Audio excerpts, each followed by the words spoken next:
जय हिंद साथियों, मैं हूं राम और स्वागत करता हूं आपके अपने यूट्यूब चैनल राम स्टडी 24 पर।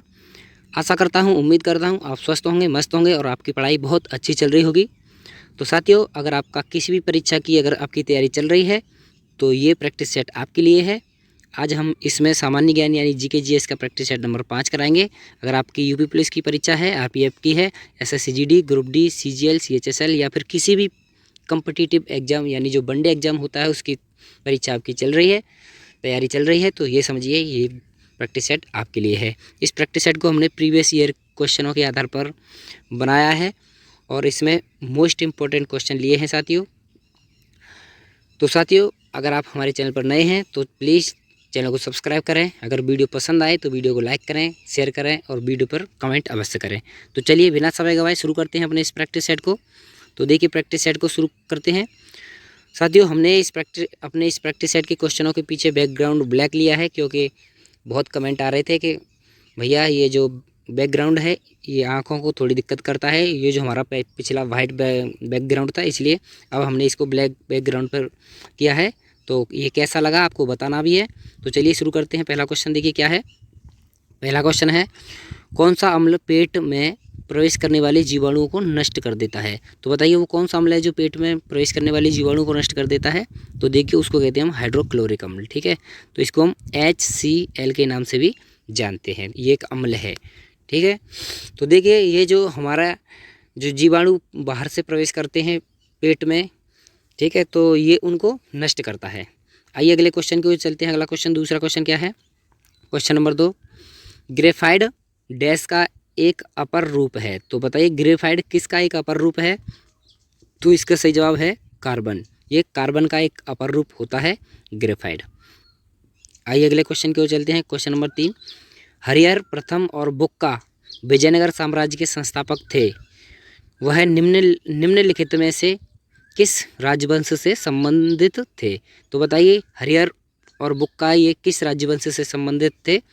तो ये देखिए ये संगम वंश से संबंधित थे। इन्होंने विजयनगर साम्राज्य की स्थापना की थी और कब की थी? 1336 ईस्वी में। ठीक है, 1336 ईस्वी में इन्होंने विजयनगर साम्राज्य की स्थापना की थी। आइए अगले क्वेश्चन की ओर चलते हैं। अगला क्वेश्चन नंबर 4, भारत के सबसे उत्तर से दक्षिण छोर तक भारत का विस्तार कितना है? तो भारत, ये अगर भारत का नक्शा देखिए हम बनाते हैं, ये देखिए भारत का नक्शा लगभग, तो ये पूछा जा रहा है जो उत्तर से, ये जो उत्तर है इधर की ओर से और ये दक्षिण, इसका विस्तार कितना है? ये विस्तार पूछा गया है किलोमीटर में। तो देखिए इसका सही जवाब क्या हो जाएगा? इसका ऑप्शन 3 हो जाएगा 3214 किलोमीटर। तो इसकी इस प्रकार से जो लंबाई देखेंगे तो 3214 किलोमीटर है। और अगर हम ये पूर्व से पश्चिम यानी पश्चिम से पूर्व देखें तो ये हमारी होती है 2933 किलोमीटर। ठीक है, ये दोनों तरह की लंबाई आपको बता दी गई है। अगर उत्तर से दक्षिण पूछी जाए तो 3214 और पश्चिम से पूर्व की ओर पूछी जाए तो 2933 किलोमीटर। ठीक है, ये किलोमीटर में होगा। आइए अगले क्वेश्चन की ओर चलते हैं। अगला क्वेश्चन है, निम्नलिखित में से कौन प्रथम बौद्ध संगति का संरक्षक था? तो प्रथम बौद्ध संगति किसके शासनकाल में हुई ये पूछा जा रहा है। तो देखिए ये अजातशत्रु के शासनकाल में हुई थी प्रथम बौद्ध संगति। ठीक है, तो प्रथम बौद्ध संगति तो अजातशत्रु के शासनकाल में और द्वितीय बौद्ध संगति हुई थी हमारी कालाशोक के शासनकाल में, तृतीय बौद्ध संगति अशोक के शासनकाल में और चौथी बौद्ध संगति कनिष्क के शासनकाल में हुई थी कुंडलवन कश्मीर में। ठीक है, तो चलिए अगले क्वेश्चन को चलते हैं। अगला क्वेश्चन है, संपत्ति के अधिकार को किस संविधान संशोधन के तहत समाप्त कर दिया गया? तो देखिए हमारे पास अगर पहले संपत्ति होती थी तो उस पर हमारा ही अधिकार होता था, यानी वो क्या था, एक वो मौलिक अधिकार था, लेकिन उसको समाप्त करके कानूनी अधिकार बना दिया गया। लेकिन यानी इसका मतलब है अब कोई अधिक संपत्ति नहीं रखेगा, उस पर सब पर कानून का अधिकार होगा। इसको संशोधित करके संपत्ति के अधिकार को कानूनी अधिकार बना दिया गया था। तो ये देखिए 44वां संविधान संशोधन किया था। ठीक है, 44वां संविधान संशोधन। आइए अगले क्वेश्चन की ओर चलते हैं। अगला क्वेश्चन है, निम्नलिखित में से किस पादप से रेशे, तेल एवं चारा प्राप्त होता है? तो बताइए वो कौन सा पादप है जिससे हमें रेशे भी मिलते हैं, तेल भी मिलता है और चारा भी मिलता है? तो देखिए ऑप्शन है जूट, अलसी, कपास, मूंगफली। तो देखिए इसमें से हमारा जो कपास होता है इससे हमें तीनों चीज़ प्राप्त होती हैं, रेशे भी प्राप्त होते हैं, तेल भी प्राप्त होता है और चारा। चारा आपने देखा होगा जो बिनौले टाइप के आते हैं उनको बाद में जो हमारी पशुएं होती हैं उनको खिलाने के काम आता है। तो इस प्रकार से कपास में ये तीनों चीज़ें मिलती हैं। आइए अगले क्वेश्चन की ओर चलते हैं। आयरन की कमी से कौन सा रोग होता है? तो आयरन की कमी से कौन सा रोग होता है? तो देखिए आयरन की कमी से होता है एनीमिया रोग। एनीमिया रोग आयरन की कमी से होता है, ठीक है। और आयरन भरपूर मात्रा में पालक में मिलता है। आइए अगले क्वेश्चन की ओर चलते हैं। अगला क्वेश्चन सूची से संबंधित है। तो सूची 1 को सूची 2 से मिलाना है। तो इस क्वेश्चन को हम ऊपर और कर लेते हैं। अब चलिए मिलाते हैं। तो देखिए किस प्रकार से मिलेगा। तो रामगढ़ का किला कहाँ है, इस प्रकार से आपको मिलाना है। तो देखिए सबसे पहले हम चन्नी का रोजा मिलाते हैं जो आगरा में है, एकदम से सही है। और रामगढ़ का किला वाराणसी में ही है, ये भी सही है। और रानी महल यानी झांसी में है ये। और कालिंजर का किला ये बांदा में स्थित है, ठीक है। तो इस प्रकार से ये मिल जाएंगे, ठीक। तो ये देखिए ऑप्शन ए इसका सही है। ए जो मिल रहा है पहले से ही है, और बी जो मिल रहा है ये दूसरे से ही है, और सी जो है चौथे से ही है, और डी जो है तीसरे से है। तो इसका जो हमारा ए ऑप्शन हो जाएगा एकदम से सही हो जाएगा, ठीक है। आप इस प्रकार के क्वेश्चनों को भी याद रखा करिए कि कौन सी मीनार कहाँ है। आइए अगले क्वेश्चन को चलते हैं। अगला क्वेश्चन है, निम्नलिखित में से किस शासक ने हैदराबाद में 4 मीनार बनवाई थी? तो बताइए 4 मीनार किसने बनवाई? तो देखिए 4 मीनार बनवाई हमारे मोहम्मद कुली कुतुब शाह। मोहम्मद कुली कुतुब शाह ने 4 मीनार का निर्माण कहाँ कराया? हैदराबाद में, ठीक है, हैदराबाद में कराया था। देखिए मोस्ट इंपॉर्टेंट क्वेश्चन है, परीक्षा की दृष्टि से बहुत ही इंपॉर्टेंट क्वेश्चन है साथियों। इसी प्रकार के क्वेश्चन पूछे जाते हैं परीक्षा में।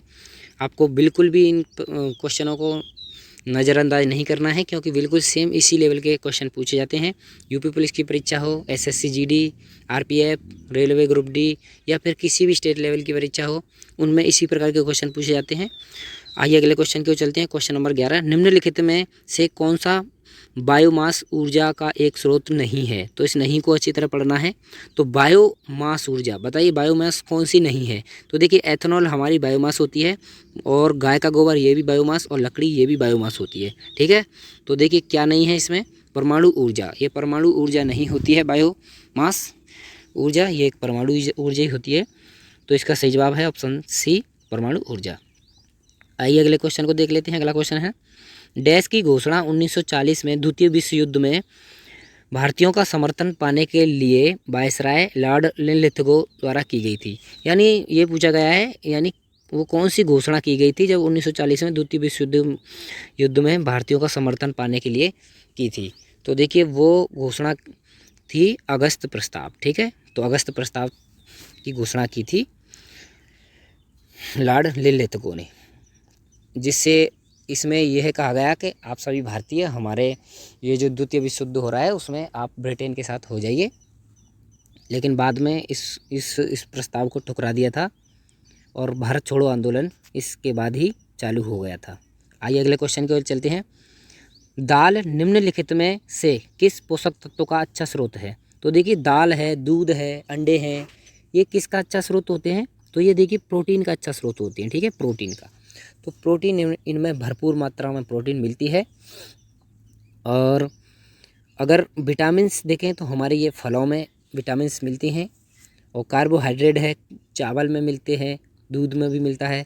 वसा ऑयली चीज़ों में, जैसे ऑयली है जो भी तेलीय पदार्थ हैं उनमें हमें वसा मिलती है। आइए देखिए प्रोटीन क्या करती है हमारे शरीर में, ऊतकों का निर्माण या फिर शरीर वृद्धि का काम करती है। और विटामिन क्या करती है? विटामिन रोगों से लड़ने के लिए हमें क्षमता प्रदान करती है।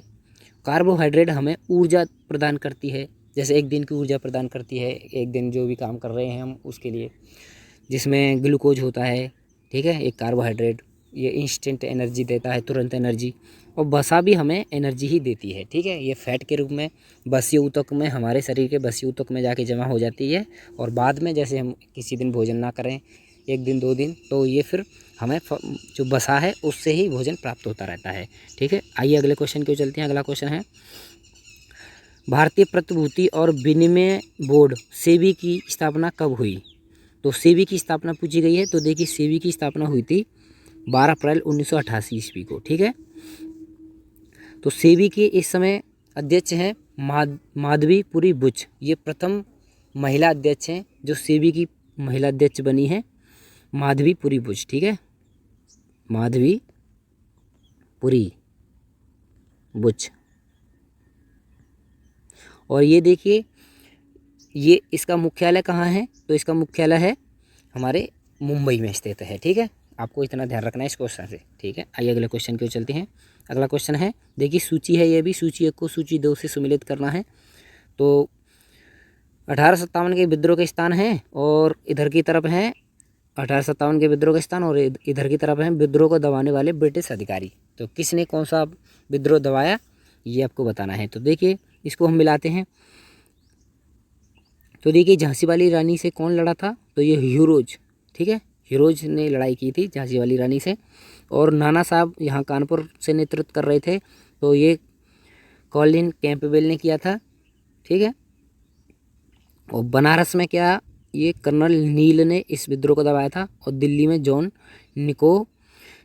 निकोलस इसने दबाया था विद्रोह को। ठीक है, तो इसके हिसाब से कौन सा हमारा ऑप्शन सही हो जाएगा, तो पहले का सी, दूसरे का ए, तीसरे का बी और चौथे का डी। तो पहला ही ऑप्शन इसका भी एकदम से सही हो जाएगा। ये हमारे 1857 के विद्रोह थे, उस समय इन्होंने इन विद्रोह को दबाया था। ठीक है, तो चलिए इस क्वेश्चन को भी देख लेते हैं। ये भी सूची से संबंधित है, हमारे जो दिवस होते हैं इंपॉर्टेंट दिवस उनसे संबंधित है, तो इनको भी मिलाते हैं। देखिए किस प्रकार से मिलता है।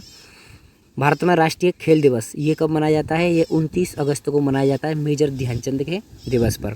और विश्व शिक्षक दिवस मनाया जाता है 5 अक्टूबर को। ठीक है, और अगर भारतीय शिक्षक दिवस पूछा जाता तो ये 5 सितंबर को, लेकिन ये विश्व शिक्षक दिवस है इसीलिए ये 5 अक्टूबर। और भारत में शिक्षा दिवस 14 नवंबर को मनाया जाता है। ठीक है, नेहरू जी के जन्म दिवस पर।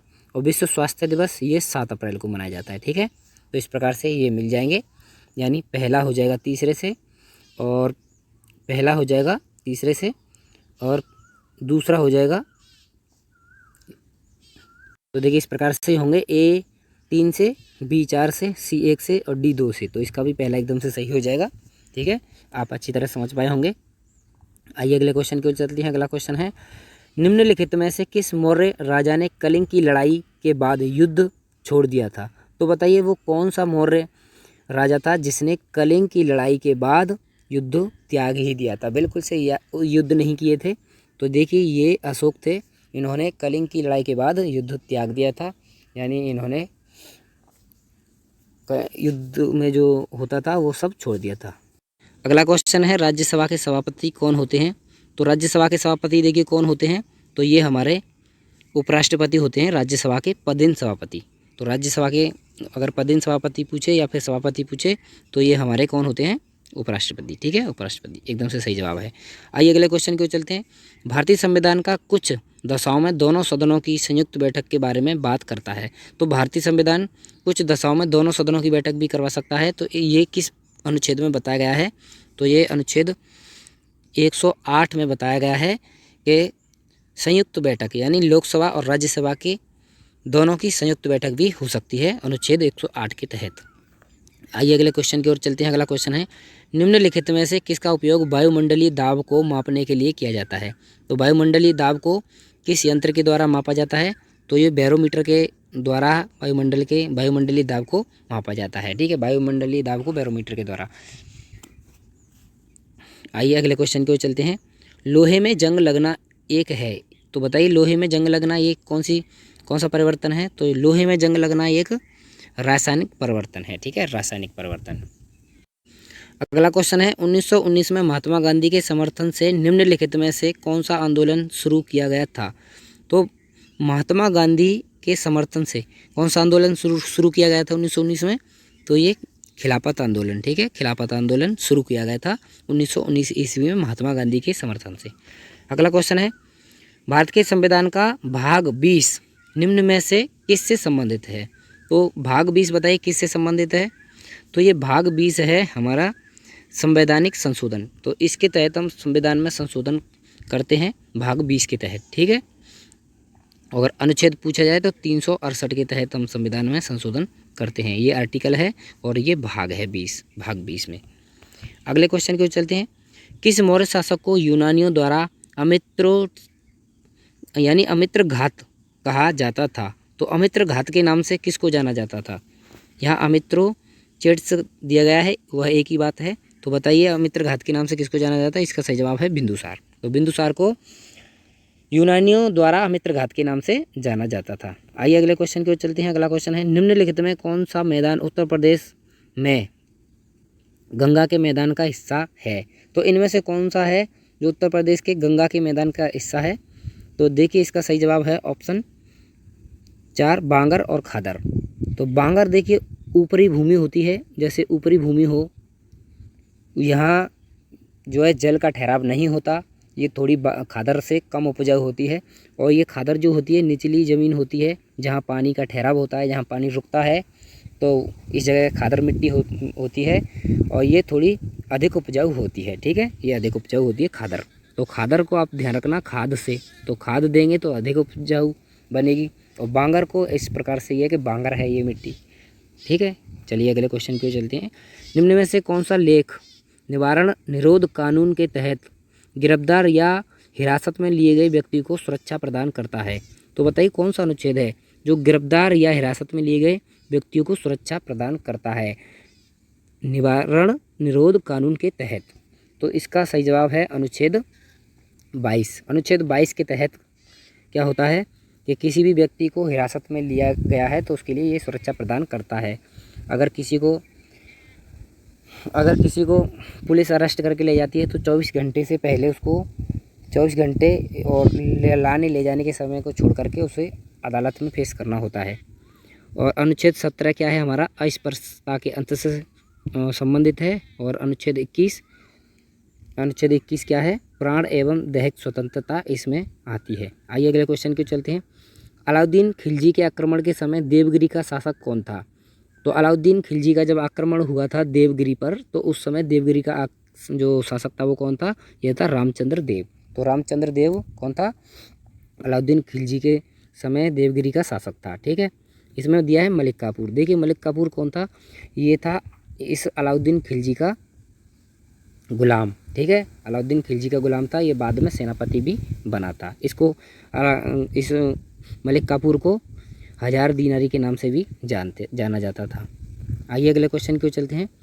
पेशवा बाजीराव द्वितीय के दत्तक पुत्र कौन थे? यानी उन्होंने अंग्रेजों से अनुरोध किया कि जब उनके पिता की मृत्यु हो जाए तो उन्हें उनके पिता की पेंशन दी जाए। तो बताइए कौन था पेशवा बाजीराव द्वितीय के दत्तक पुत्र? तो वे थे हमारे नाना साहब। नाना साहब उन्होंने मांग की थी अंग्रेज़ों से कि जब उनके पिता की मृत्यु हो जाए तो उनकी पेंशन उनको दी जाए, लेकिन उन्होंने अस्वीकार कर दी थी। और बाद में कानपुर में इन्होंने 1857 के समय कानपुर से नेतृत्व किया और अंग्रेज़ों से लड़े। आइए अगले क्वेश्चन की चलते हैं। इनमें से कौन सी नदी भारत के पश्चिम की ओर बहने वाली नदी नहीं है? तो नहीं है पूछी गई है, बताइए कौन सी है? तो देखिए ऑप्शन इसमें है शरावती नदी। ठीक है, ये शरावती नदी है। और ऑप्शन है माही नदी, ऑप्शन है बैगई नदी, ऑप्शन है एक और साबरमती नदी। तो देखिए ये जो बैगई नदी है ये हमारी जो है कि पश्चिम की ओर नहीं बहती, और नहीं तो ये शरावती, माही और साबरमती नदी ये अगर भारत का नक्शा देखें तो ये भारत के नक्शे में देखिए, ये दोबारा से बनाते हैं। देखिए भारत का नक्शा, देखिए लगभग भारत का नक्शा जैसा है। तो ये इधर की ओर बहती हैं, ठीक है, अरब सागर की ओर। तो ये पश्चिम की ओर बहने वाली नदी हैं तीनों। और ये बैगई नदी तमिलनाडु में पूर्व की ओर बंगाल की खाड़ी में जाकर बंगाली खाड़ी की ओर बहती है। आइए अगले क्वेश्चन की ओर चलते हैं। राष्ट्रीय खेल पुरस्कार 2023 में किस भारतीय क्रिकेटर को अर्जुन पुरस्कार मिला? तो बताइए वो कौन से भारतीय क्रिकेटर थे जिनको अर्जुन पुरस्कार मिला?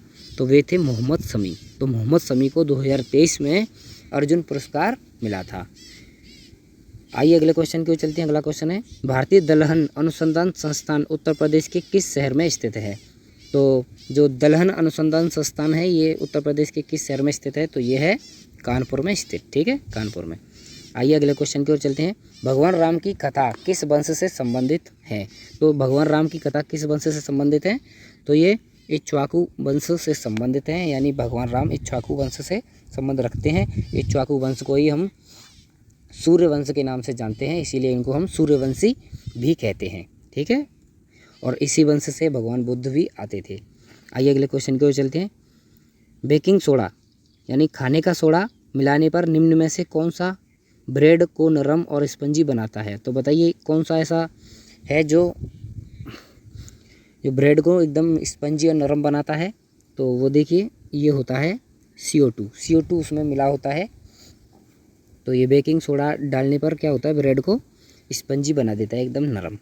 अगला क्वेश्चन है 34वां, निम्नलिखित में से कौन सा लंबाई का मात्रक है जिसका प्रयोग नाविक दूरियों को मापने के लिए किया जाता है? तो लंबाई का वो कौन सा मात्रक है जो नाविकीय दूरियों को मापने के लिए प्रयोग किया जाता है? तो वो है फर्मी। ठीक है, इसका सही जवाब है ऑप्शन बी, फर्मी। तो फर्मी के द्वारा नाविकीय दूरियों को मापा जाता है। आइए अगले क्वेश्चन की ओर चलते हैं। अगला क्वेश्चन है 2011 की जनगणना के अनुसार उत्तर प्रदेश का लिंगानुपात कितना है? तो लिंगानुपात उत्तर प्रदेश का पूछा गया है। तो 2011 की जनगणना के अनुसार देखिए 912 पर 1000, यानी 1000 पुरुषों पर उत्तर प्रदेश में 912 महिलाएं हैं। ठीक है, 912 महिलाएं, यानी महिलाओं का अनुपात कम है उत्तर प्रदेश में। आइए अगले क्वेश्चन की ओर चलते हैं। अगला क्वेश्चन क्या है, निम्न इन देखिए ये भी सूची है, इन सूचियों को मिलाना है। तो क्वेश्चन को ऊपर कर लेते हैं।